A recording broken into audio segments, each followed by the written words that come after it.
Hi, I'm Diana Mabad. I'm a nephrologist with Dallas Renal Group, and I'll be talking about the effective use of Twitter. I'd like to thank the RPA for inviting me to give this talk. I have no relevant disclosures. I'll talk about the evolution of social media in nephrology and specifically as it pertains to Twitter. I'll talk about why to use Twitter, how to get started, some tips for effective use, and some pitfalls to avoid. The use of social media has increased significantly since the early 2000s. In the early 2000s, less than 10% of US adults reported using social media, and that number increased to over 70% by 2019. As of January of 2021, there were 4.2 billion active social media users worldwide, and this represents almost 54% of the world's population.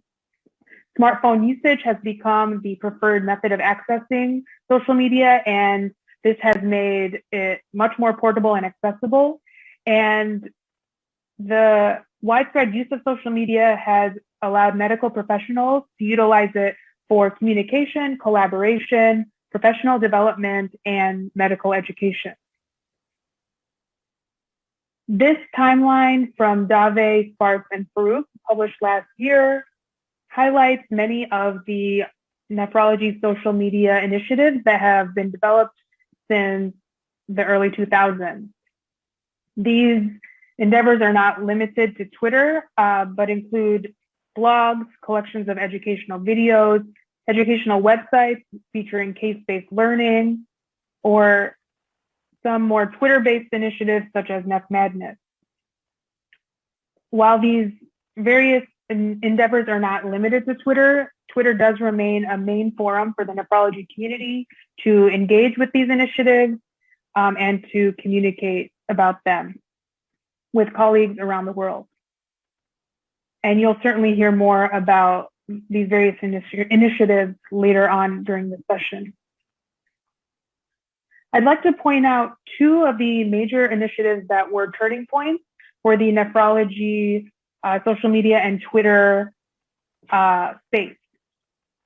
The first is Neph Madness, which was started in 2013 and is an educational tournament that happens online every year and is actually happening now. So highly encourage anyone listening to go and get involved. It's in partnership with the American Journal of Kidney Diseases blog, the AJKD blog, and it's an online initiative modeled after the NCAA's basketball tournament. The latest and greatest nephrology topics are explored in blog posts, and participants can then make individual or team brackets. And Neph Madness was truly one of the first initiatives to organize the nephrology use of Twitter. 1 year after Neph Madness was created, NephJC was created in 2014. And this is a Twitter-based journal club that was started by Dr. Joel Topf, who will be speaking in this session with Dr. Swapnil Hiremath, and was created as an online journal club utilizing Twitter, and has now expanded to 3 different time zones worldwide and is truly now a worldwide phenomenon. And the NephJC platform has expanded from the online journal club to include a website full of visual abstracts and summaries, podcast that summarizes the twice monthly online journal clubs, as well as the Nephrology Social Media Collective, which is a year-long online fellowship that allows participants to take a deep dive into learning how to use the nephrology online social media space and take it to the next level. And it's really hard to overemphasize how Neph Madness and NephJC have really revolutionized the field of nephrology and nephrology education, but also online medical education as a whole. And in fact, these initiatives bring together a very diverse group of individuals with various backgrounds, locations, experiences, and interests.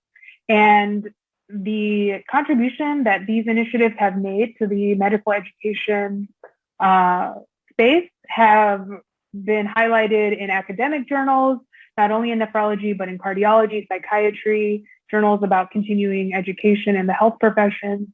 And Dr. Joel Topp even was awarded the Robert G. Narins Award by the ASN, which is a prestigious award that honors individuals who have made a substantial and meritorious contribution in education and teaching. And so, no doubt these initiatives have reached so many and had made a revolution in nephrology and medical education, and have truly impacted so many.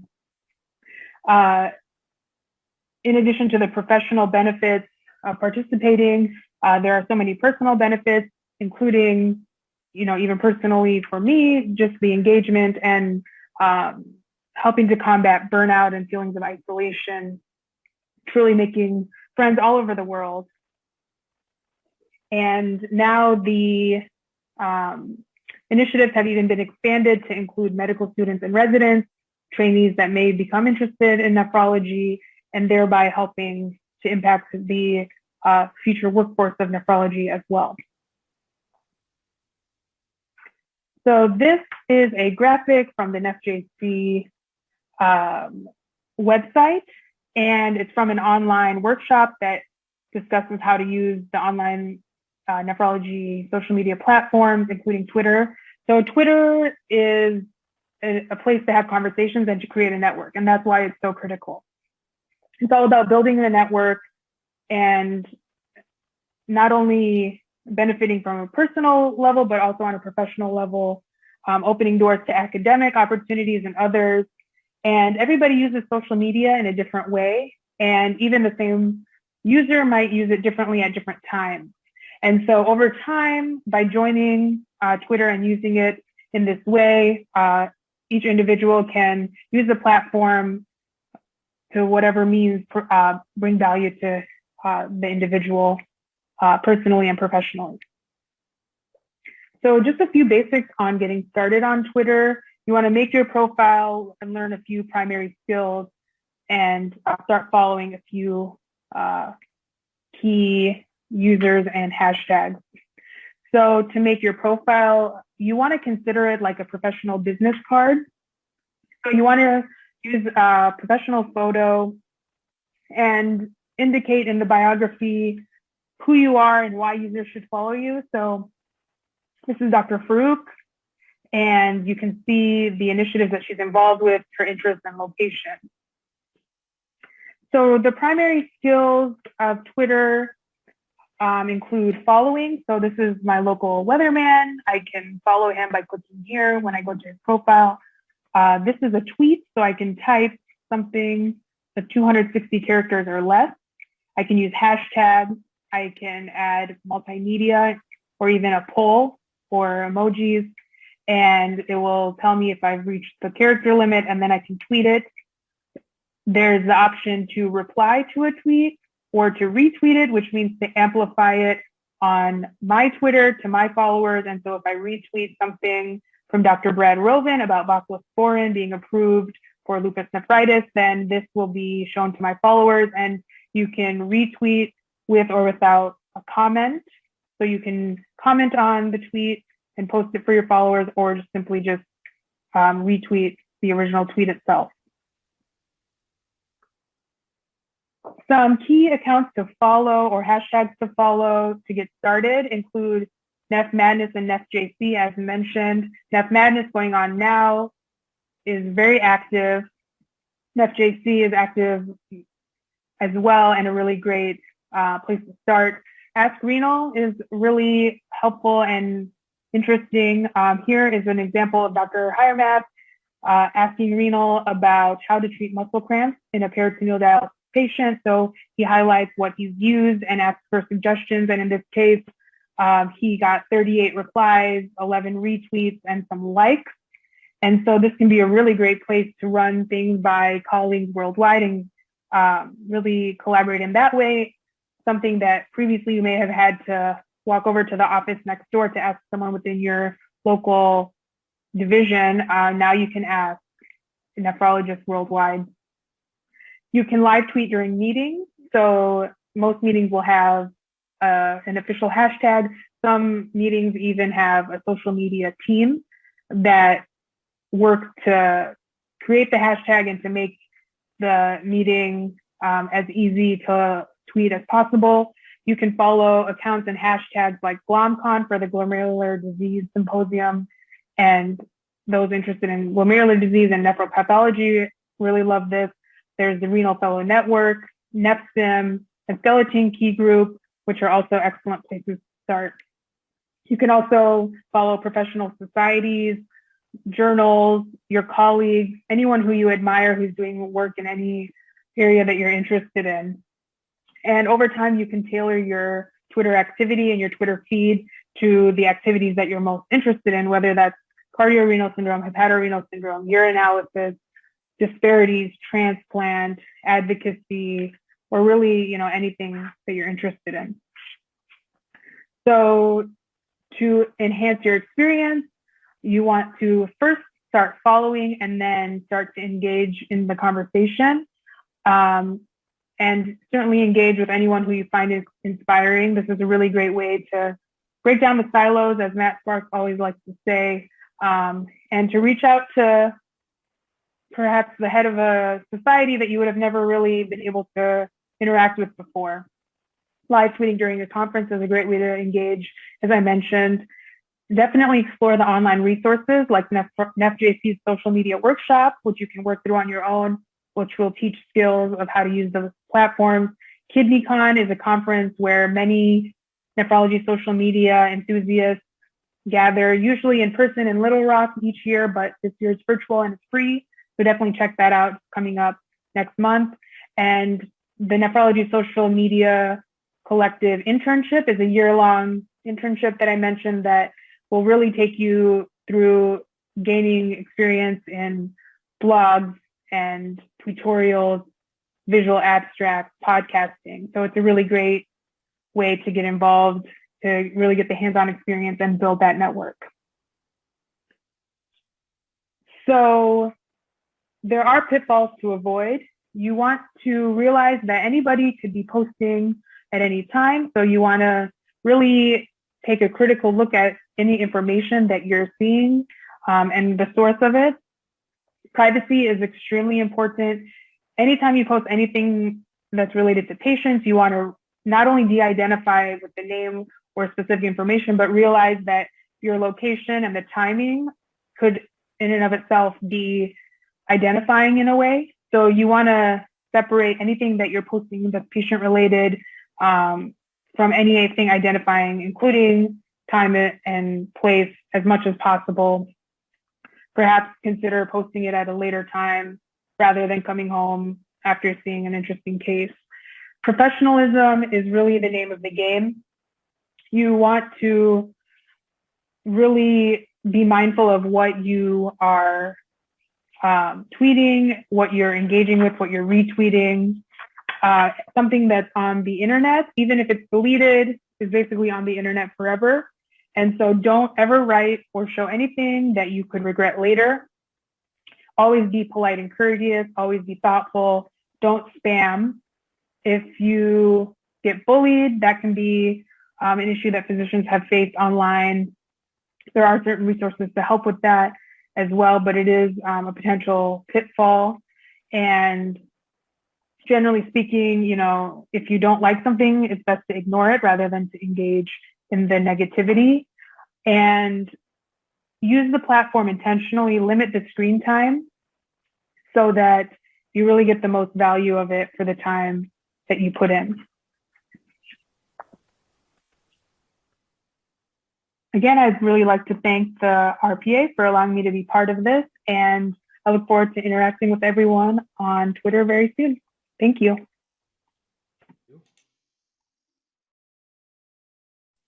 Thank you very much for that wonderful synopsis of effective use of Twitter, Dr. Mabod. Our next speaker is Dr. Samira Farouk, who is an assistant professor of medicine with the Icahn School of Medicine at Mount Sinai, New York, New York. She also serves as the associate program director for the Nephrology Fellowship Program at the same institution, a co-founder of NEPSIM, which is one of the winners of the ISN ASN innovations in kidney education contests. She is also a member of the Nephrology Social Media Collective Executive Committee. She is the social media director for the Division of Nephrology at ICAM School of Medicine at Mount Sinai, and is involved with so many nephrology and social media projects. But I would be remiss if I did not mention that she is one of the leaders of Nep Madness, which is now on its ninth year, which was mentioned by Dr. Mabod in her talk.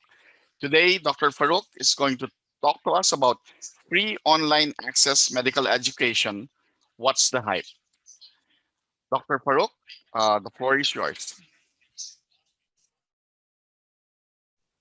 Hi, everyone. Thank you so much for inviting me today to talk about a topic that's very near and dear to my heart, and that is FOAMed. And the title of this talk is What's All the Hype? Thank you to the conference organizers from the RPA for inviting me today.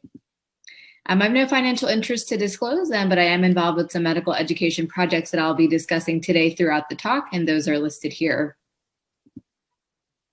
So before I start, I wanted to share a quote that I think we often hear that there is no such thing as a free lunch.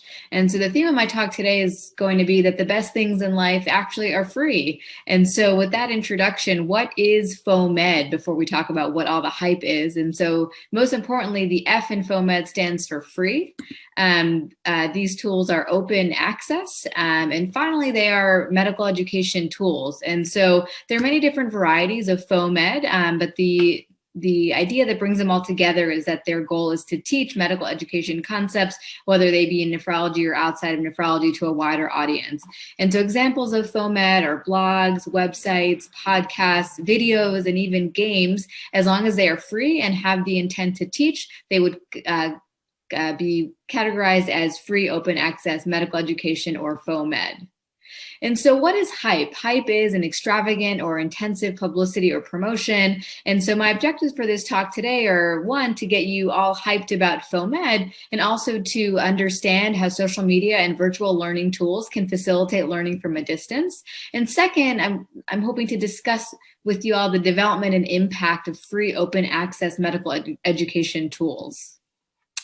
And so internet and social media use has grown dramatically since the early 2000s, with almost 90% of individuals in the US using the internet, 77% using smartphones, and almost 70% of individuals using some sort of social media application. And that's just in 2016. And so I'm sure these numbers are actually much higher now. And this has really coincided in the last decade with an explosion of literature describing the intersection of social media, not only with medical education, but also clinical care, research, and other spheres that are important to the healthcare community. And so let's take a step back. What are social media? And so I think for individuals that may not use social media for professional use, they have this kind of stereotype of being narcissistic platforms where individuals may share what they're doing and looking for attention in the forms of likes or tweets or retweets. And so for those reasons, I actually deleted my Facebook account several years ago and have not used that. And so what I'll be talking about today is really the use of social media in a totally different way. And so social media are defined as interactive computer-mediated technologies that are called Web 2.0 internet applications. They facilitate the creation of sharing of ideas and information with a wide-reaching audience. And finally, they are able to allow for forms of expression and the development of virtual communities and networks. And so I won't be spending a lot of time talking about the Web 2.0 aspect or the virtual communities and networks, as FOAMed really kind of fits into this idea of creation and sharing that social media allows. There are several different types of social media applications via which FOAMed and other resources and ideas can be shared, but the one that I think is talked about most within the nephrology community with respect to medical education and social media is actually Twitter. And so again, because of the time constraints of this talk, I won't be going into more detail about how Twitter works and how we use it, but I think one important idea is that can we use Twitter itself to teach before I discuss a bit about the other FOAMed platforms. And so Twitter can actually be used to tweet, to not only tweet, but also to teach. And so here's an example of a short message that was shared via Twitter, which is a microblogging platform. And you can see here that this tweet says, in this tweetorial, we'll walk through our approach to uncovering acid-base disorders. And so a tweetorial is essentially a combination of Twitter and a tutorial. And so individuals that develop tweetorials and share them are trying to teach a concept via Twitter, which again is a free platform that can be seen by anybody that has access to the internet. Twitter also has features such as polls that can be used to not only crowdsource individuals with a question that someone might have, but here we've used Twitter to try to share an acid-base question, and you can see here that there are 4 responses, and over the course of a few days, 600 individuals responded to this question. And so this question then can be followed up in a few days with an answer of why the right answer is correct. And so again, already we can see that social media can be used to teach and can be used to reach a very, very wide audience. And we actually were able to show this, and we analyzed several of these acid-base polls that we shared via Twitter over the course of several months. And in this paper that was published in Advances in Physiology Education, we looked at the number of responses that each of our Twitter polls garnered and what percentage of these were correct. And what we were able to show is that this was a wide-reaching teaching tool, and acid-base was an area that individuals had some room to improve on or to learn a bit more. And so Twitter is just the beginning of the FOAMed world. And so this is a timeline that shows the evolution and growth of FOAMed tools within nephrology over the last 15 or so years. And so here you'll see that there are a collection of several different types of medical education projects, ranging from websites to videos, blogs, podcasts, interactive discussions, conferences even, live webinars. And so nephrology has really risen as a leader in this field over the last decade or so. And so over the remainder of this talk, I'll discuss a few of these projects and then end with some ways that members of the nephrology community can become active members and become involved with the creation and development of FOAMed tools. So the first one I'd like to discuss is the Renal Fellow Network, which is a blog, and the tagline for this blog is a blog that is for fellows by fellows. And so the idea of this blog is that trainees, so not only fellows, but often medical students and residents, can submit short posts that are somewhere around 500 to 700 words about a topic that they feel is of interest to not only them, but that they feel that the wider trainee nephrology community might benefit from. And so here's a screenshot of our website, and we did develop a very strong collaboration with the American Society of Nephrology in 2018, who allowed us to really redo our website. And this is the post-collaboration look. And you can see here that we have a few different blog posts. And so this one is called Urine Sediment of the Month, Waxy Casts. And so in this post, you would find a discussion of waxy casts and why they're important, what they mean, how to identify them, by performing urine microscopy. Here's another post about peritoneal dialysis. And you'll see on the right-hand side here that we have several series that each cover individual topics. And we work with individuals that have an interest in this area to develop a long-term series of posts that can really delve into important topics within a wider topic. And so, for example, Urine Sediment of the Month covers a different urine microscopy component every month. And we work with not only trainees, but also experts in this field to ensure that we have a robust and solid content on our website. And so this is a look back to what Renal Fellow Network actually looked like in 2010 when it was initially started by Nate Hellman, who at the time was a nephrology fellow at Harvard. And this is one of the posts from that website. And I also shared here a post from 2017 about interstitial nephritis in the kidney allograft. And this was actually my first post to Renal Fellow Network that I submitted when I was a nephrology fellow. And this was really my entry point into FOAMed and into Renal Fellow Network itself. And so Renal Fellow Network has become not only a collection of blog posts, but really has become a wider resource for the nephrology trainee community, and not only trainees, but also attendings and faculty that may benefit from this. And so you can see here that we have additional pages on our website, such as FOAMed, which links to other FOAMed tools. We have a POCUS gallery, which includes beautiful images of point of care ultrasound. We have a page for conferences, courses, and grants that is an excellent resource for fellows and trainees that might be looking for those opportunities, as well as internships and ASN resources.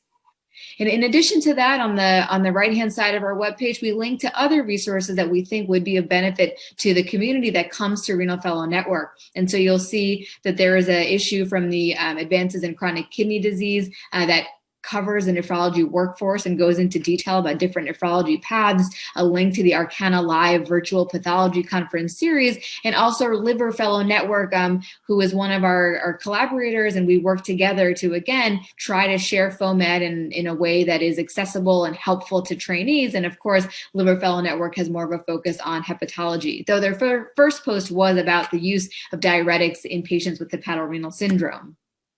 And so what is our structure? And I think this is really important to show how collaborative FOAMed is. And there is a large group of individuals that really contribute to the end product. And so Renal Fellow Network is set up in a few different tiers. And so we have trainee editors who the faculty leads, myself and Matt Sparks, who's a nephrologist at Duke, mentor. And we teach them about editing, online academic writing, the use of WordPress, which is a free resource where websites can be hosted. And then we have a team of faculty advisors that helps us with content editing, and again, making sure that everything that we share on Renal Fellow Network is well referenced, accurate, and can be shared with a wider audience. And with any FOAMed project, there must be an important role for review, feedback, and for the opportunity for individuals that have expertise to be able to weigh in to try to make these posts or videos or podcasts or whatever they may be the best that they can be, so that we can avoid spreading content that is inaccurate or false.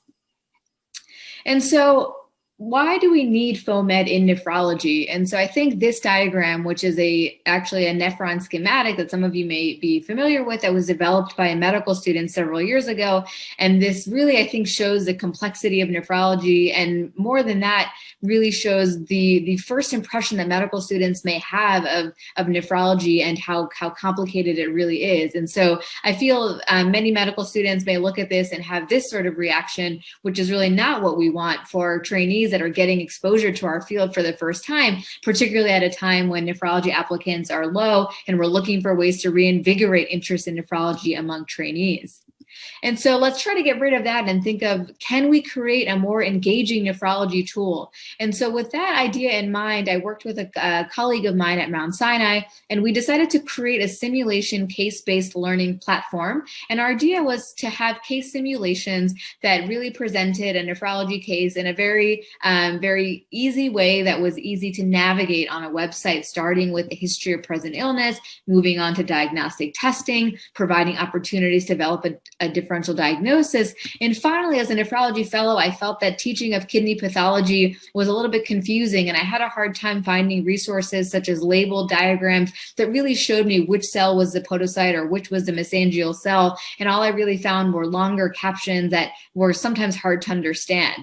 And so with this idea and some help from some collaborators, we were able to develop a website that looked like this. And so again, you can see here screenshots of our website showing the development of the case, moving from the HPI through the physical exam all the way through to the end, where we summarize the case and work through how the details in this case would lead to this diagnosis. And our goal, again, is to simplify the clinical reasoning process and teach some of these complex nephrology ideas in a way that is easier to digest and understand, particularly for trainees.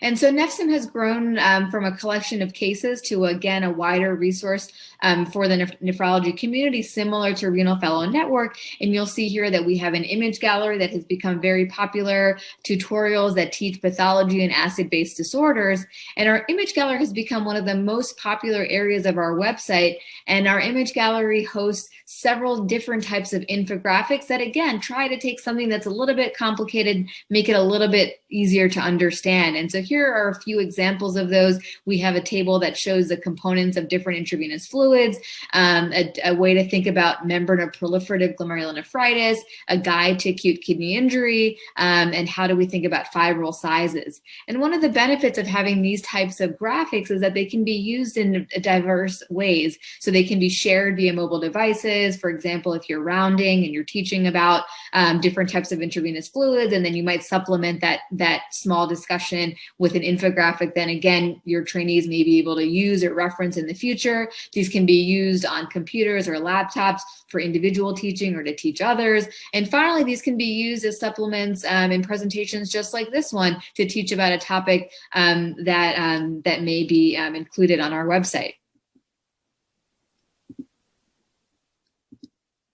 And so how do we think about where do we go once we have these FOAMed tools? And so I think three spheres that are important to think about are reach, usability, and impact. And so how have we shown reach and usability with NEFSIM?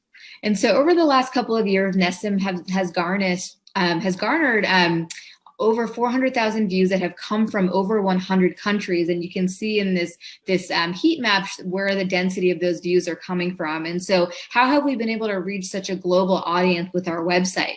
And so Twitter has been one important way that we've done that. We share our content, our website, new content as well as old content. And so anyone that's on Twitter has access to view that. And then in addition to that, we have an email subscriber list of about 1,000 individuals that we can also share our content with, not only about NEFSIM, but we can use this as a way to share and amplify FOAMed projects from other individuals that also are focused on nephrology.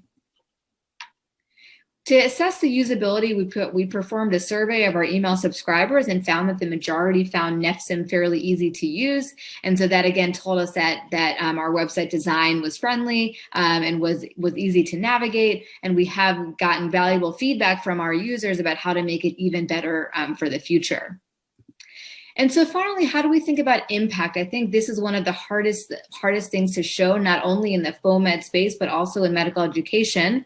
And so one way that we've tried to show the impact of NEFSIM is within the medical school at my own institution at Mount Sinai. And I was fortunate to receive a career development award from the American Society of Nephrology to try to implement a medical education project to, again, study the impact of NEFSIM being implemented into a medical school course to see how does that affect our medical students.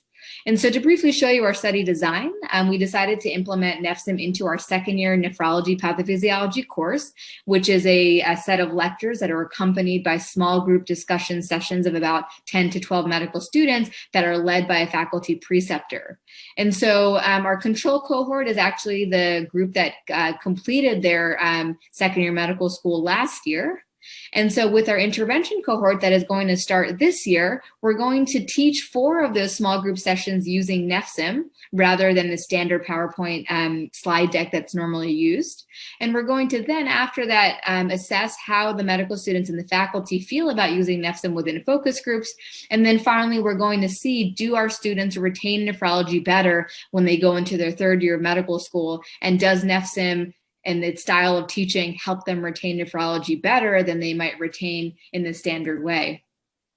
And so we have taken NEFSIM and gone beyond nephrology to try to implement our website design and idea behind this case-based learning and infographics. And so I've been able to collaborate with several individuals, both within Mount Sinai and outside, to take NEFSIM and apply it to other specialties. And this has been a really exciting way to not only collaborate with other individuals, but to try to spread FOAMed from nephrology into other subspecialties.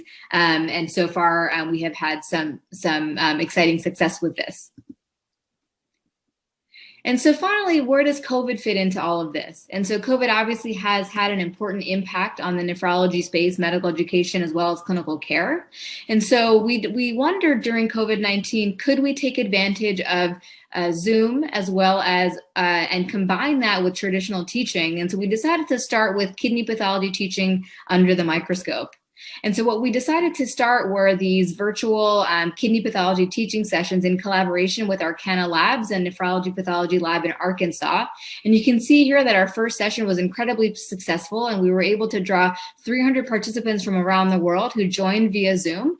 And the pathologist was able to share their microscope slide screen via Zoom, as I'm sharing my slide with you now. And this has turned into a monthly virtual pathology conference called Arcana Live. And so we like to think of this as a small silver lining that has emerged from the pandemic. And so I hope I've shown you that yesterday's classroom of being, sitting at desks, students collected in one closed space with one educator has really transformed into today's classroom, which is a global classroom that is connected via technology and platforms like Zoom. And I think if we can be creative, we can really innovate and expand and improve how we teach learners about our field and share with them the passion that we feel about nephrology concepts. And so in summary, I believe social media is a powerful tool for the creation and dissemination of information. I think FOAMed can provide opportunities to reach a global audience while innovating and enhancing learning platforms. And finally, I believe that reach, usability, and impact are examples of FOAMed assessment tools, and we really need to be thoughtful after we've created our FOAMed tools about assessing them so that we can continue to make them better. And so how can you all get involved? And so here are some ideas that I had. And so first, I would encourage everyone to join Twitter. There are different levels of Twitter involvement. Not everybody has to be on Twitter all the time, but I do feel that the nephrology Twitter community has something that everybody can benefit from regardless of their clinical interests or career paths. Consider applying for the Nephrology Social Media Collective internship. I didn't have an opportunity to talk more about that today, but briefly, it's an internship program that teaches some of these skills to develop and disseminate and analyze FOAMed. Consider writing a blog post for Renal Fellow Network or mentoring a trainee to write a blog post. We would love to think about a collaboration with the RPA, similar to series that we have done with other groups. Consider submitting a case to NEFSIM. And then the idea here is to create, share, and repeat. And that really is kind of the crux of the philosophy behind FOAMed. And finally, really timely now as we're in March, please consider submitting a Neph Madness bracket. The bracket submissions will close on March 31st. How do you play? You can read about different nephrology topics that we've chosen for this year's game at AJKD blog, and then make your picks to try to match our Blue Ribbon panels picks at nephmadness.com. And again, I didn't have time to speak more about Neph Madness today, but please feel free to reach out to me with any questions, and I'd be happy to talk to you about that more. And so this is my final slide. So thank you to many of my mentors and collaborators and colleagues that have been really instrumental in helping me really get involved in this space. And thanks so much for your time, and looking forward to seeing some of you in person in the near future.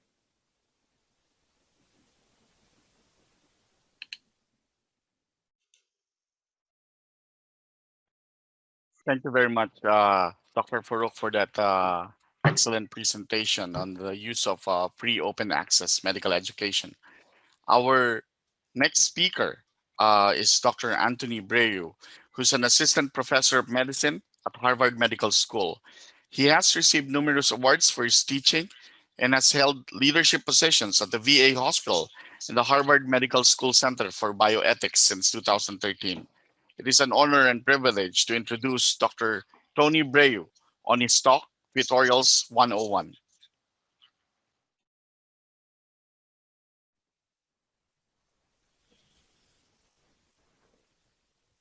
Welcome, everybody. My name is Tony Breu. I am an assistant professor of medicine at HMS. And for this video, we're going to be talking about tutorials.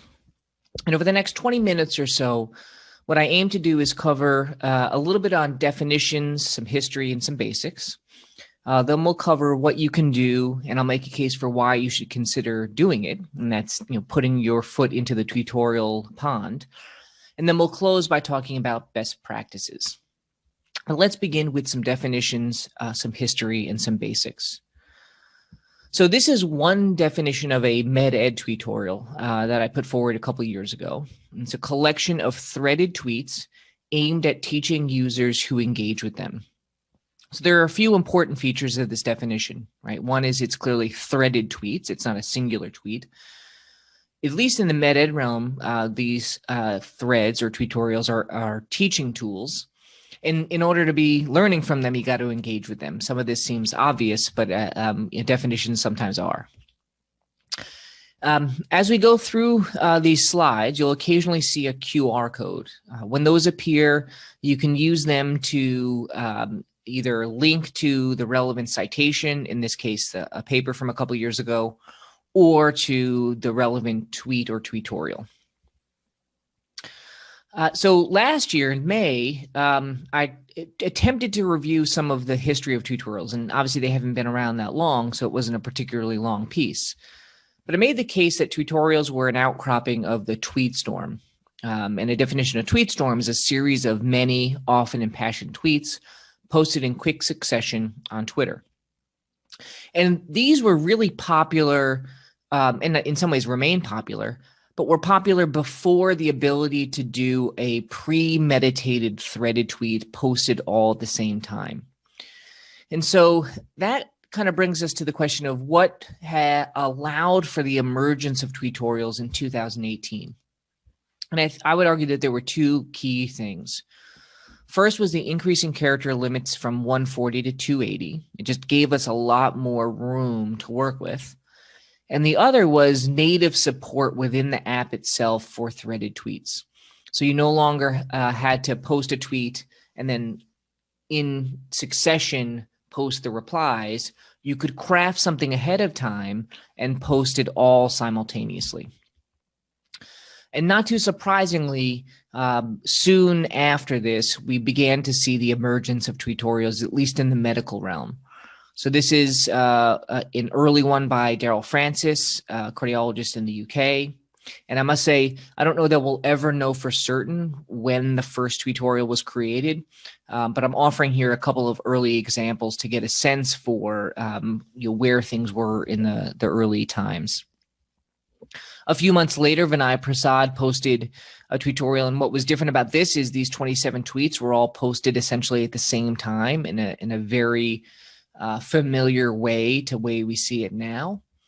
And then for me, this is the most important tutorial I've posted because it was the first one I had done, and it showed me the power of an interesting question. And it showed me that there is a huge audience for this content that I had previously not been accessing. Unsurprisingly, the number of searches for the word tutorial has gone up dramatically in the last few years. It's a lot harder to get data on the use of tutorials on Twitter, but I think each of our experience suggests that it is increasing in a similar fashion to what we're seeing here. Now, a few things on basics. I suspect many of those of you who are watching know this, but just for those who are less familiar, this is an example of a tweetorial. This one was posted in September of 2020. And what you'll notice is it's got 14 tweets, and these were all posted simultaneously. So if you looked at the timestamp for each of these tweets, it would be exactly the same date and time. They include polls or surveys. Not all do, but this one does. This one has 3. And you'll notice the engagement is fairly high, in the thousands. Even for the 12th out of 14 tweets, there's still 2,300 people who've answered the question. And while that's lower than the 4,700 in the first tweet, it suggests that people, at least some people, are sticking around. This contains 6 graphics or pictures, often taken from the relevant literature, sometimes created by the poster, him or herself. And then they engage or include hyperlinks. In this tutorial, there's 7 out of 14 tweets. Some have more or less, as you can imagine. And we'll talk about the relative merits of things like graphics and hyperlinks in just a bit. So what I do is post about relevant or interesting pathophysiology, but not everyone is going to be interested in is going to aim to do this. So what can you do, and why should you do it? Well, maybe you'll attempt to teach core concepts. I mean, you're undoubtedly doing it right now in traditional formats of a lecture or a small group. But maybe you'll say, Twitter will provide for me an audience that's previously been inaccessible. Maybe you use tutorials to supplement traditional teaching. All right, so let me show you 2 examples of this. So on the left is a tutorial posted by Stephen Chen, a dermatologist at MGH. And as a dermatologist, he selected a topic for which he has expertise, and that's cellulitis. And just like he would teach about cellulitis in a traditional in-person format, he has chosen to do that in the form of a tutorial. And I would argue is likely getting a far greater audience than he typically gets for an in-person session. And again, you'll notice the QR code if you want to review this. On the right is a tutorial by Avi O'Glasser, and Avi is a hospitalist at OHSU. And what she's done is she's posted something to supplement a grand rounds that she's giving or has given.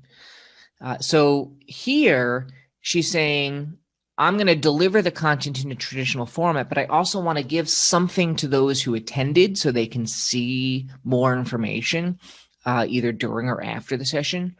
Or for those who couldn't actually come at 8 a.m. on the day of her grand rounds, they can experience at least some of the content for themselves. So these are two things that you might do, all right? Another thing you might do is tell stories.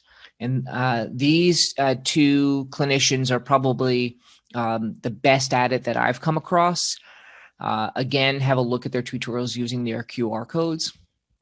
I couldn't possibly do what they do, but I suspect many of you who are watching will be inspired by reading what these guys do and maybe consider using this format in a similar way. And then there's the ability to supplement research, and this also comes in two flavors. So first, on the left is a tutorial by Rahul Ganatra. He's a colleague of mine at VA Boston. And what he's done is performed a critical appraisal of an article, in this case, the Danish mask study. So something that he was not personally involved in, but feels like is important and wants to perform a review of this paper for an audience on Twitter so they can have maybe a greater understanding of the literature. On the right is a tutorial by the author of the literature that's being reviewed, right? So in this case, the author is saying, I have just published something and I want to explain in a different format to a larger audience why this research is important. And what this does is obviously exposes more people to the important work, but it also increases the likelihood that there's going to be page views and downloads and full reads of the relevant PDF, the relevant study. So these are four things that I see routinely done. There are some who are using tutorials to supplement other new media like podcasts and YouTube channels. And I think in the weeks, months, and years to come, we'll see other ways that this medium is used to teach and to supplement what we're doing more traditionally. All right, so let me spend my remaining time talking a bit about best practices. And it's worth mentioning and important to mention that this is one person, my opinion, and not all of these things you will agree with as consumers of tutorials. And not all of these things will other people who write tutorials agree with. And that's okay. But I think you need to recognize that when I say these are best practices, this is not based on a rigorous analysis, though I will show you some data, but rather based on my experience writing and consuming tutorials. All right, so let me start with a key point. And that's if you want people to learn from your tutorial, they need to see it and they need to stick around and review the whole thing, right? I don't think anyone puts together a 60-minute lecture with the hope that nobody will show up or with the hope that those who show up won't actually listen to the content or leave after the first 5 minutes. And the same is true of a tutorial. If you're going to spend a few hours putting something together, I suspect you want people to see it, and it's okay to say that. You want people to see it. And if you've put together a 15-tweet tutorial, I suspect that you see all 15 tweets as important and want people to see the whole thing. And will see it as incomplete if they get to 5 and then close the thread. Okay? So you want them to see it and you want them to stick around and read the whole thing. So how can you get this to happen? Well, not everyone has tens of thousands of followers, and in fact, most of us don't. And so if you have very few followers, I think the simple thing to do is to tag in the first tweet someone who has a lot more followers than you, and include a person or persons who may be interested in the content you're posting on and who may be apt to retweet it or otherwise promote it. Seems simple, but I think this is an underutilized tactic. And let me show you the power of this. So Henry Liu is a Palm Crit doctor and posted this interesting tutorial about respiratory fluoroquinolones. And this is not an indictment on Henry, but he has just 73 followers, right? I mean, we've all started here. But what he did is he tagged me and a couple other folks who have a few more followers. And when or I'll at least speak for myself, when I reviewed the tutorial, I found it interesting and engaging, and said to myself, my followers might also find this interesting and engaging, so I retweeted it. I think Hannah and Avi did as well. And what that did is it created a larger audience. So more than 50,000 people ultimately saw the first tweet, and nearly 3,500 consumed it. And I define consumption as the number of people who saw the third to last tweet. And it'll be a little bit clear about why I use that definition in just a few moments. So I think it's important to consider using a tag, but being careful about it, not overdoing it, not tagging tens of people or dozens of people or hundreds of people. I think there's a limit to it. And not, tagging the same person every time you post something. I think that's also not judicious. But you need them to stick around and see the whole thing. So you got to make that first tweet good. You got to get the hooks into them. And this is borne out by some data. This is a survey I did of about 650 folks on Twitter a couple of years ago. And you'll see, that people are interested in learning something new, and they want their curiosity fed. If you want to see more data, again, the QR code will take you there. So this is an example of a first tweet that's relevant, clear, and engaging. And you can see Avi was able to create a huge interest in this if you base that purely on the numbers of retweets and likes. I mean, I read this and I was like, I want to know more. All right, so consider tagging people, so do so carefully. Open with a hook, but you got to finish strong. And let me show you why that's important. And to understand this, I need to give you a couple definitions that I've alluded to, and I'll show you some data. So impressions are the number of times a user saw the tweet on Twitter. And engagements is the number of times the user interacted with the tweet. So if you post something at 2 a.m. and I follow you, and I'm asleep, and I wake up and I don't see that tweet because I was asleep, that does not count as an impression. But if you post something at 2 p.m. and I'm on Twitter and I scroll past it, that counts as an impression. Now, it doesn't mean I read it. So an impression is going to be maybe the top end of the potential people who read it, but it's more than simply, you put it out there, right? Someone had to actually have it on their screen in order for it to be an impression. And an engagement increases the likelihood that someone actually read it. It doesn't confirm it, but increases the likelihood. So here's some data for a tweet I posted about why we use urinary antigens to diagnose respiratory infections.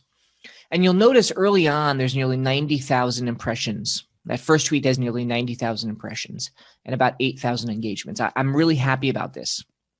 But you'll see a dramatic drop off down to 10,000 impressions for tweet 2 and 1,200 engagements. And this is pretty consistent if you look at tutorials. And then there's a slow attrition for the remaining tweets, and then a little bit of an uptick at the end. And you'll notice the engagements are a little bit more varied, and unsurprisingly are somewhat dependent on whether or not they have a hyperlink or a picture. Here's another tweet on why PEs cause hypoxemia, and it's the same story. High number for the first tweet, huge drop, and then slow attrition. Let's go back to urinary antigens for one moment, and I'm going to remove that first tweet. And again, notice there's a slow attrition in blue, and then there's this curious increase with the last 2 tweets that I think demands explanation. And the explanation is that there are tweet threads or tweetorials that are 4 or more tweets, they're going to be truncated with an option to quote unquote see this thread. So here is an example. With this tweetorial of 21 tweets, you see the first, the last, and the second to last. These you'll see when you scroll past, they will get impressions. But in order to see tweets 2 through 19, you got to click on show this thread. So if you want people to see the thread, you got to let them or prompt them to click on this, show this thread, to open it and see the remainder of the tweets. So you should be encouraging yourself to make the first tweet good, but also the last and the second to last. Those are the ones that are most likely to be seen by your audience. And they're the ones that are going to get those hooks in. All right. So again, you got to finish strong. All right. Next, you want to make use of available multimedia. And I'll just say people click on images, right? You can see here more than 12,000 for one tweetorial, more than 8,000 for another. And this is borne out by that survey I did where over 90% of respondents found that figures and pictures are valuable or very valuable. And I also think you want to cite aggressively. And there's a number of reasons for this. One reason is that not all of us are experts. And so we need to quote unquote show our work. That's particularly true for me. But it's also important to cite aggressively because you want to allow your audience to read more. You want to push them to the literature. You want to push them to download the PDF because that's how we're all going to become more comfortable with these topics beyond simply reading the tutorial. And remember that a hyperlink, even if it's 5 characters or 500 characters, always uses 23 characters in your tutorial. Here's an example of a statement that is 23 characters.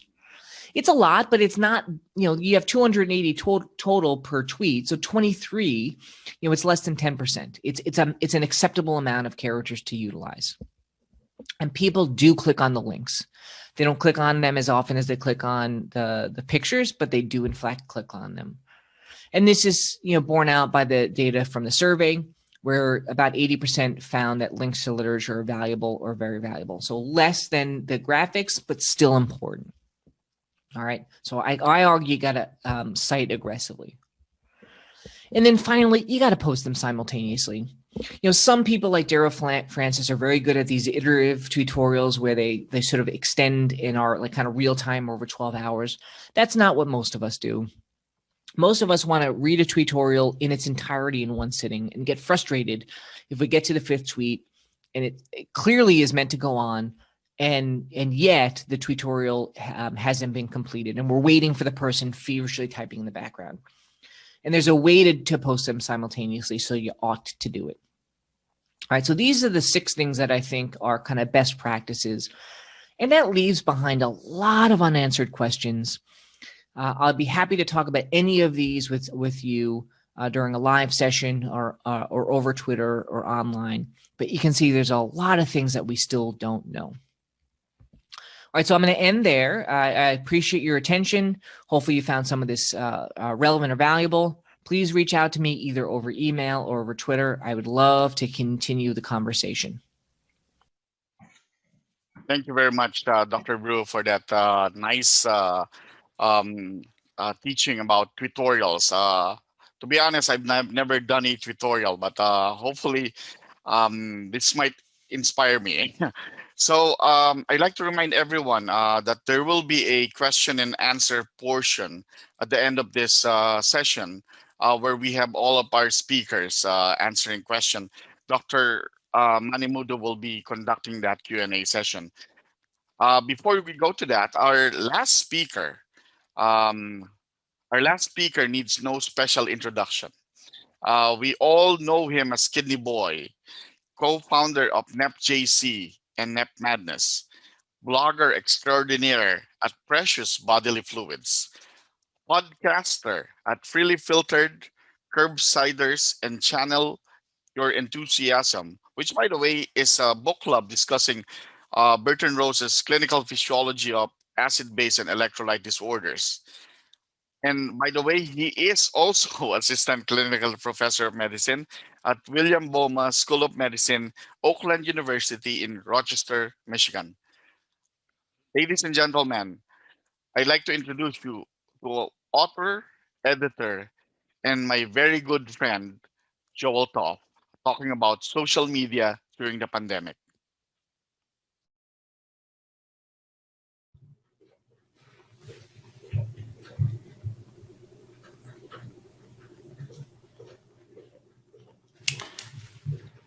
Hello, my name is Joel Toff. I'm going to be talking about how the pandemic interacted with FOAMed, or social media medical education. This is for the Renal Physicians Association annual meeting, March 18th to the 20th. I'm Kidney Boy. Here are my disclosures. Many of them, I'll give you a moment to read them. Too late. Okay, January 9th, WHO announces this mysterious coronavirus in Wuhan, China. Things move pretty quickly after that. By January 21st, we have our first case in the United States. This was not community spread. This came from China.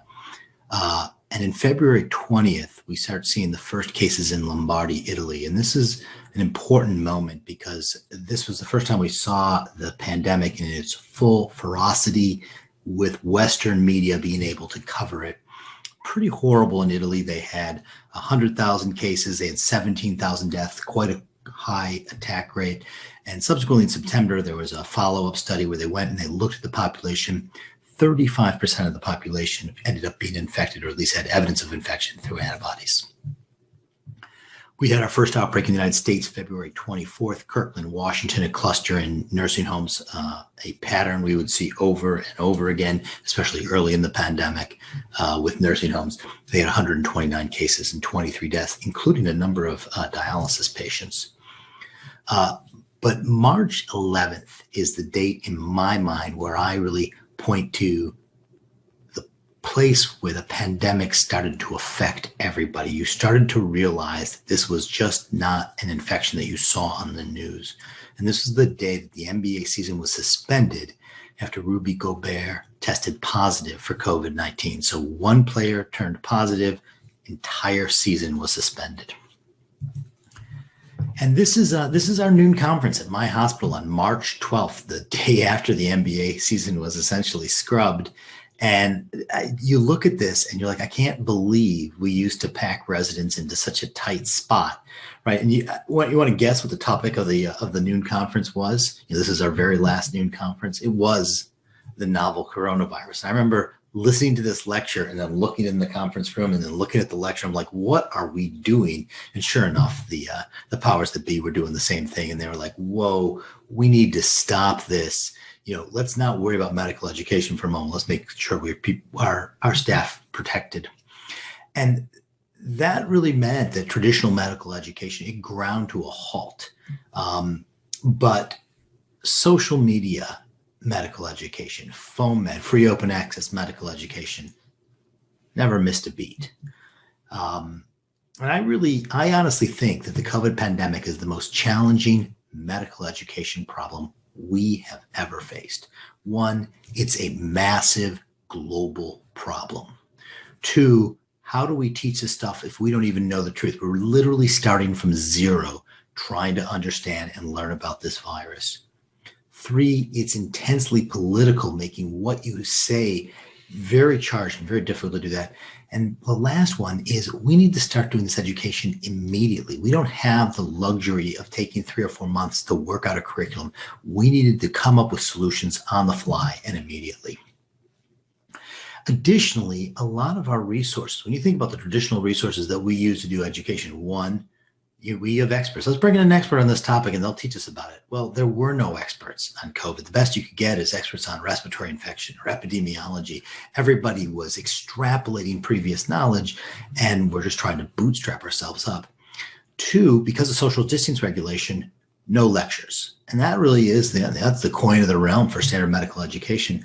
And the other coin of the realm, bedside teaching, and that fell apart.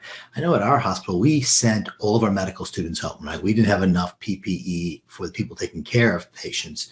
we're not going to waste it on some medical students. Not that it would be a waste, but that's what happened. And our fellows, our nephrology fellows, by fiat, we said they're not going to see any COVID patients. That's going to be attendings only. And so we really lost that bedside teaching. So you kind of look at, this is like three sides of the pyramid for traditional medical education, and they're all gone. Kind of leaning back into the idea of, well, we don't know the truth and we needed to know the truth quickly. Like, how do we build medical knowledge? And we build that through our manuscript system, through peer review. And I'm going to go through a number of case studies of how things change. But the first one is going to be like the stress that peer review went under. So peer review and our journal publishing system is really based on a pace of 90 days from submission to publication. That's what we're talking about. It takes about 3 months for things to get through. But in the time of COVID, we didn't have 3 months. We barely had 3 weeks. Okay. And to the credit, our journal stepped up. So this is data from Nature. They were able to bring their publication time down to about 10 days, at least initially in March. And then that slowly slipped up as the pandemic went further forward. But they were able to get stuff turned around very, very quickly. But it meant they really leaned into the very few reviewers. We talked about the lack of experts. Those experts, not only were they needed for teaching, but they were needed for peer review. And so we really wore out and really worked the few people that had expertise to be able to evaluate these journal articles. And I talked to Raj Malhotra, the editor-in-chief of CJASN, and he said that their volumes nearly doubled, and they started doing these expedited reviews. And these are things that they very rarely would do an expedited review in the past. They were doing more in those first 2 or 3 months than they had done in previous years combined. They ended up staffing up, hired a couple of different new editors. It was a pretty big stress on the system, but he was pretty proud of what they did. But not everything was quite so airtight. So Sepan Desai is a huckster, vascular surgeon huckster. And he had this company called Surgisphere, and he claimed that he had implemented an electronic health record at 671 hospitals on 6 continents. This was all fiction. None of this existed. But he was able to convince a couple of key people in some couple of key areas, and he got some key publications printed. And there's 2 that we're going to lean into. We're going to lean into the hypertensive and hydroxychloroquine. And so the first one is on antihypertensives, and we'll talk about this a little bit later with NFJC, so I'm not going to talk about that right now. But the other one was on hydroxychloroquine, and this was in the Lancet, and this ended up being a big deal. And what essentially he said was that hydroxychloroquine was quite toxic and quite dangerous, and this agreed with a lot of the reviewers' presuppositions, because, if you remember, I think the general consensus among serious scientists was that hydroxychloroquine was not an effective therapy for COVID-19, even though there were some politicians that really thought it was a very effective therapy. And in response to this article in the Lancet, the World Health Organization actually stopped one of the arms of the randomized controlled trial. And it's kind of interesting to kind of follow the thread and kind of unravel how this fraud was uncovered. And it really came out of this blog, Statistical Modeling, Causal Inference, and Social Science. And I laugh because it's just such an obscure blog, but they have a very engaged audience, and the audience was like looking at these articles carefully, and they said, this just doesn't make sense. There's no variation from continent to continent. Some of the things we might typically see, some of the participants posted the data in a Google sheet so other people could do additional statistical analysis. People started counting the number of deaths that Surgisphere had compared to what Australia had published, and these things didn't agree. People started tracking down whether the National Health Services in Britain had any contracts with Surgisphere, which would have had to have happened. And, all of this stuff was getting picked up by the media and started to be publicized. And while this is happening, Lancet's like, no. This is not how you do peer review. You need to write us a letter, and we'll look at the letter. And if we think it's viable, we'll publish it or not. It was just an absurd response in the middle of this pandemic. Like, these rules may be good, in polite society, but at this time, this was a crisis, and the Lancet had published essentially just fraud. And so this is just an example of blogging for post-publication peer review, and it's very quick, and it's collaborative, and it's viral. It has a lot of advantages. And it's kind of funny that we said, oh, it's this really obscure blog, and they use the comment section to bring down the Lancet. And that seems, you want to chuckle about that. But I think if we focus on the fact that it was a blog, we're missing the point that what this was a community of practice. This was a group of people that trusted each other, that worked together. And we see these communities of practice all over, whether it's NEFJC or NEF Madness or any other kind of small pocket of people that are working together and collaborating, we can get a lot of positive things done. That brings us to NEFJC.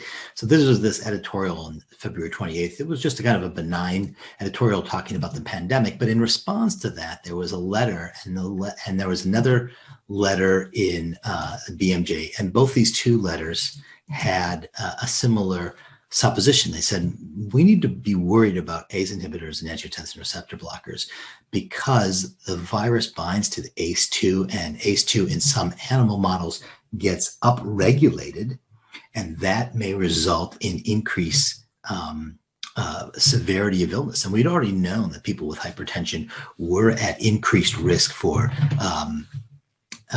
severe COVID infection. So this kind of was a way to explain why that may be.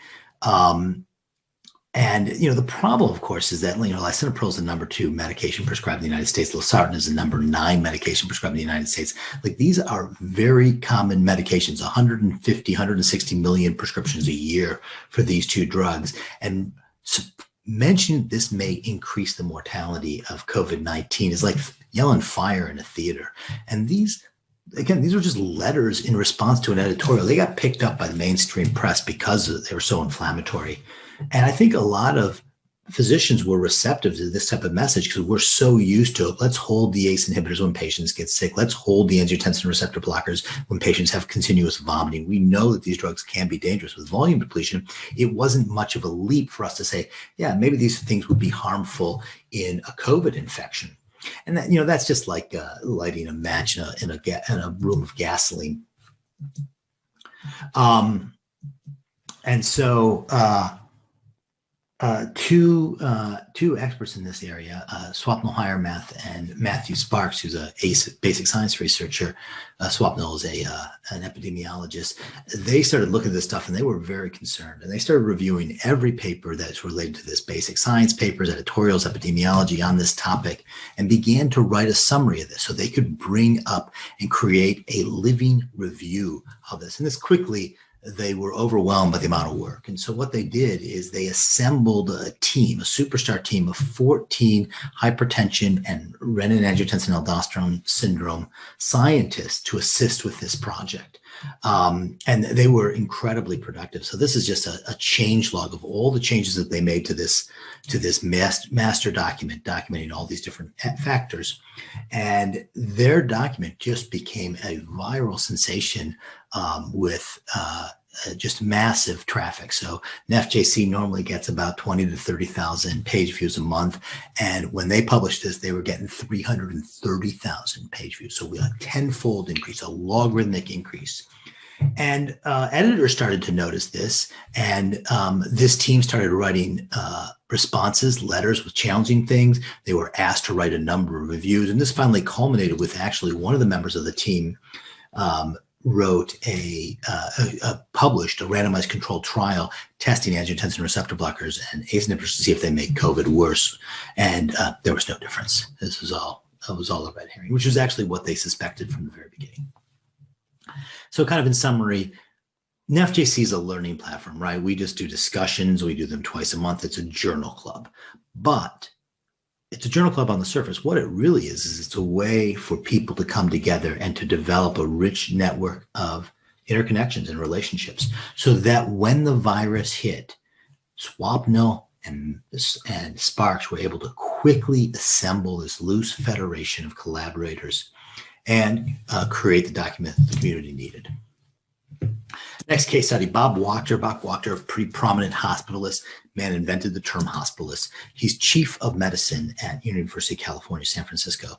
But when the pandemic hit, UCSF set up their own kind of task force to deal with this. And he was actually sidelined. And in fact, he was taken off of clinical duties because of his age. And so Bob Wachter, a prominent hospitalist with lots of knowledge and a lot of experience, really had nothing to do as COVID hit. And so he just took to Twitter and he started tweeting information, good, validated scientific information on COVID-19, and started to build quite a following with these tutorials that he would do nightly. And then a couple of days later, they were having grand rounds on COVID. And he was like, you know what, we should open up this grand rounds. We're going to do it by Zoom. Of course, we're going to do social distancing, but there's no reason it has to be limited to the UCSF audience. Let's spread it out to the entire world. And it was a absolute hit, 58,000 views for grand rounds. I mean, I'm excited when we get 30 people at our grand rounds. Imagine 58,000 people it's amazing. And they kept doing it week after week, and they never hit that 58,000, but they did get a consistent viewing audience. Some, averaging about 30,000 views every week for their grand rounds. Pretty amazing. Essentially, he steamrolled his own cable television show. And I hope you're skeptical and say, Zoom grand rounds is pretty trivial to produce. Look what we're doing here at the RPA. Is this really FOAMed, or is this just traditional medical education? And so one, I'm not sure if I really care which one that is, but what I want to think about is, okay, so Zoom grand rounds is pretty easy, but how can we take this same idea and extrapolate it? What does that start to look like? And there's some young cardiologists. They run a podcast called The Cardio Nerds. It's actually excellent if you want to learn a little bit more about cardiology. And they started looking around. They said, we can really improve cardiology fellowships. He says, if you take a look at all of our noon conferences, every one of our noon conferences, we all have to put together an AFib lecture and a HuffPuff lecture. And, I don't even know what they learned in cardiology. It's probably something about coronary cath and contrast nephropathy, who knows. But every fellowship program has to have kind of the same curriculum. They're all duplicating that labor. And not every program has the same distribution of expertise. Some programs have a lot of heart failure experts, and other of them have a lot of atrial fib experts, and they may have difficulty covering those different lectures.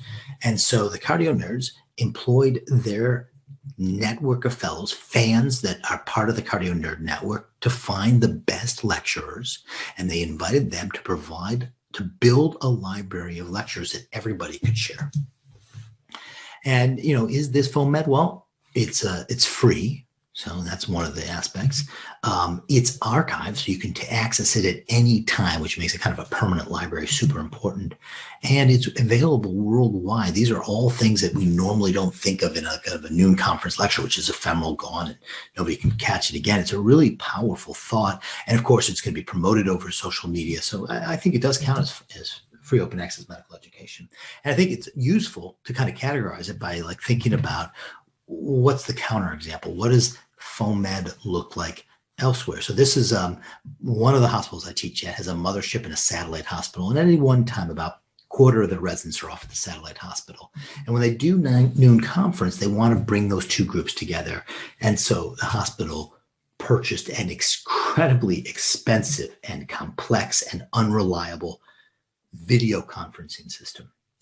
And when I look at it, it's absurd to think about how much time and energy has been sunk into this video conference system, when right now the whole world has moved to Zoom, Microsoft Teams, Google Meet, and we're just leveraging the thousands of engineering hours that these three massive companies have put into developing these video conference things. And we're achieving what this video conference thing did for free now. It's absolutely amazing. And so the Cardio Nerds did this in a very formal way. But my fellowship program, we logged into a lecture at Indiana University last week to hear Sharon Moe talk about calcium, phosphorus, and PTH. So this is something that we're doing right now. A couple more case studies. So this is the Curbsiders. This is an internal medicine podcast. They are absolutely mammoth, some up to 100,000 downloads for each episode, with people really listening to all of them. Essentially, they get to speak to every medical student in the country twice a week. It's an incredible audience. It's an internal medicine podcast, so they cover all of internal medicine. But as the pandemic began, they started focusing in on COVID programming, and they really shifted their programming to really cover this and make sure everybody was educated. They spent a lot of time doing examining the literature so people was up to date. It was really very positive stuff. And I think it really, it's a great example of the flexibility of podcasts to be able to deliver medical education for new topics when needed. And if you take a look at podcasts, they kind of flit from topic to topic, whichever hits their fancy at any one time. And that's fine. There's a lot of medical education topics that really lend themselves to that. But there are other topics that you really need to learn in order from beginning to end. And I think one of those topics is renal physiology. And, the greatest renal physiology book of all was written by Bud Rose, the founder of Up to Date. This is the one that I read because I'm old. You may have read this one because you're younger than me. And I put together a team of medical educators, some of the most talented medical educators for renal physiology. And we are going to go through Bud Rose's book chapter by chapter and do a chapter by chapter recap, kind of like a Game of Thrones podcast would go through episode by episode and summarize it and discuss it. We're doing the same thing for this renal physiology book. And this is really great. We've got 2 chapters done, already published. We've got about 6 chapters that are in the can and are going to get published month by month. So this is something to look for. I'm really proud of this and excited about this. The last case study I want to talk about is Nick Mark. And Nick Mark is a pulmonary critical care doctor. He has a blog. It's a lot of stuff that I don't care about. But one of the things on his blog are these one-pagers. He has this clever name. He calls them one-pagers, a little picture of a pager on it. And each one of these are one-page cheat sheets on how to handle common ICU problems. And what he recognizes that we're putting a lot of people in the ICU that don't have a lot of experience doing the ICU because we had to staff these ICUs up, and these people are going to need help. And so he was creating cheat sheets for them, right? Acute respiratory distress syndrome. How do you troubleshoot high peak pressures? And this is it's a super low tech solution, right? You print these things out, you carry them in your pocket, or you paste them on the top of your call room. And this is a new thought on what FoamMed is. This is not a tutorial, it's not a video, it's not a visual abstract. They're just cheat sheets, right? And I think even though they're low tech, he publicized them using social media. He put a QR code so you can get updated versions very easily. There are lots of high-tech aspects to it. There's a lot of things that separate them from traditional medical education. And one of the most important one is he didn't get permission from anybody, just a good idea, and he executed on it. And I think this is a great example of social media. And so, in MedEd's darkest hour, it lit the beacons, and FoamMed answered the call, right? We went from an area where we lost our ability to do traditional teaching, and we engaged post-publication peer review. We rolled our own cable access television shows. We reprogrammed traditional podcasts to provide viral knowledge. We created and publicized cheat sheets so newbies to the ICU can get help. In this greatest medical education crisis, FoamMed showed creativity, flexibility, ingenuity, and nimbleness. And honestly, solutions born of this pandemic will outlast the pandemic and indelibly change medical education. Thank you. 3, 2, 1.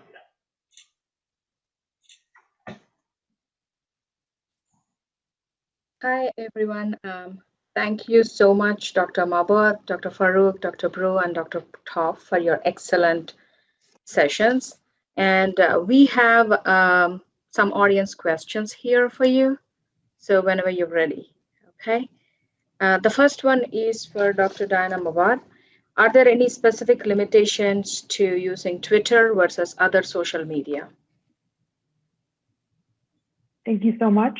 I think that each platform and everything that you heard about here today has its own pros and cons. As I mentioned in my talk, and it's kind of one of the reasons that NEF Twitter has been such an integral part of the FoamEd space is that it is the primary way to network, to communicate, to build connections. And there are character limits, but you can get around that certainly with tutorials, with polls, conversations back and forth, private messages. You can take things off of Twitter. You can build the connections there and then move into email or other connections. So I think that you can basically find what you need on the various platforms. And if you want to use Twitter initially to build those connections and to follow key accounts and hashtags, there's really no limit to where you can take it, but I would recommend finding what is most valuable for you.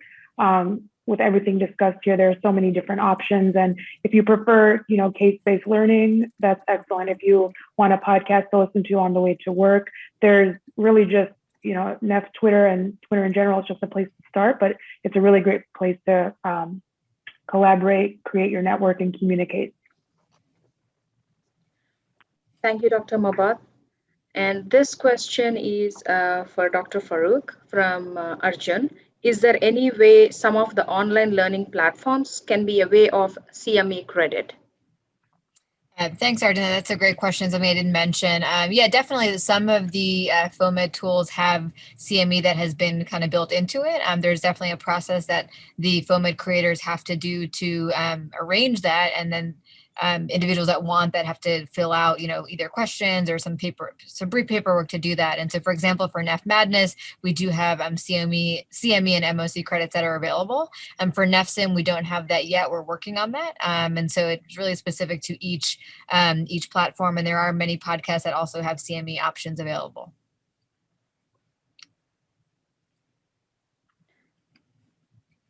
Thank you, Dr. Farooq.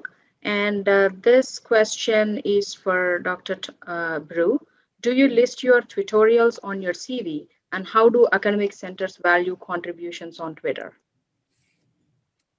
So I'll answer the second question first, or the second part of the question first. And it depends on the academic center that you're at.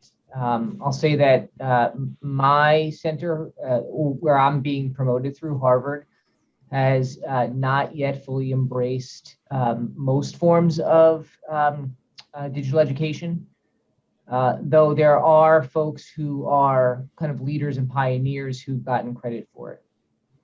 So it really depends on where you are. And for me personally, I don't list each individual tutorial, but instead have it as part of my narrative at the end of my CV.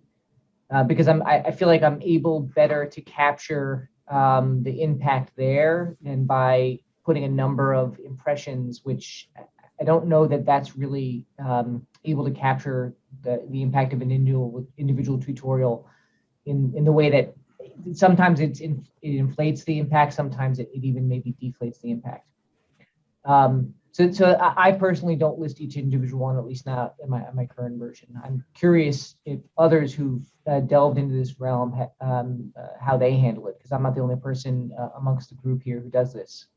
Yeah, I wanted to add to that. So my institution does include digital media, anything social media related as part of a promotion packet. There are guidelines outlined by the ACGME. There was a nice article that was published in 2017 that breaks down impact into low, medium, and high impact. And so there are different definitions for that. And in general, this has to be, scholarly work that is, peer-reviewed, disseminated, and has the ability for the community to provide feedback similar to a traditional manuscript. And so an example of a high impact would be a blog that receives 20,000 views per month. And there are some other criteria that you can fill. And so for you to kind of receive credit for that, you would have to have some sort of integral role. So like an editor-in-chief or some sort of leadership role. And so Mount Sinai is definitely not alone in this. I believe the Mayo Clinic was one of the first academic institutions to honor social media work as part of kind of scholarly activity. But I think this definitely, hopefully, will spread to other academic centers.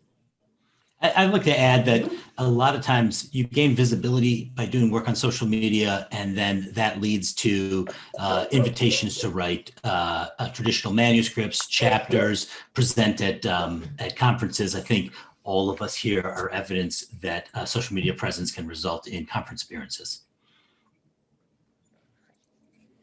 And also, of course, you can write traditional papers about the work that you do on social media that I think we have all done. That's right. We work on social media where we get massive exposure, and then we write a paper where 4 people read it, and that's what counts on our CV as for something for advancement. It does seem a bit silly. Thank you, Dr. Brew, Dr. Farooq, and Dr. Toff. And next question is for Dr. Toff. Can you address how we can make more medical publications open access?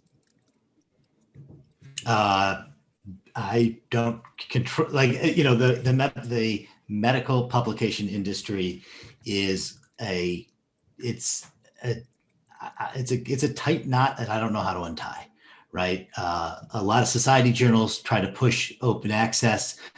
Most journals will allow you to pay additional money to make your article open access.